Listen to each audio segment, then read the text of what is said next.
মায়া নামে একটি ছোট মেয়ে ছিল। সে আকাশ দেখতে খুব ভালোবাসত, বিশেষ করে রাতের আকাশ। প্রতিদিন রাতে সে জানলার পাশে বসে তারা গুনত আর চাঁদের দিকে তাকিয়ে ভাবত, চাঁদে কি কেউ থাকে? সেখানে গেলে কেমন লাগবে? একদিন রাতে সে এমনই ভাবতে ভাবতে ঘুমিয়ে পড়ল। হঠাৎ সে দেখল একটি ছোট চকচকে স্পেসশিপ তার জানলার পাশে এসে দাঁড়িয়েছে। একটি মিষ্টি রোবট তাকে বলল, মায়া, তুমি কি চাঁদে যেতে চাও? মায়া অবাক হয়ে বলল, হ্যাঁ।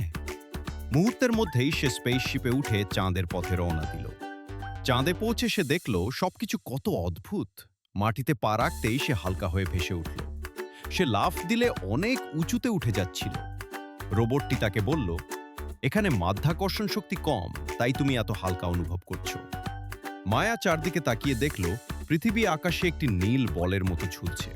তারা যেন হাত বাড়ালেই ছোঁয়া যায়। সে রোবটের কাছ থেকে অনেক কিছু শিখল।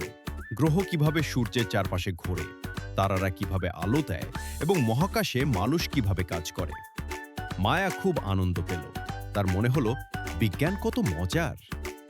হঠাৎ সকালে তার ঘুম ভেঙে গেল। সে আবার নিজের ঘরেই আছে, কিন্তু তার মনে সেই স্বপ্নের সবকিছু স্পষ্ট ছিল।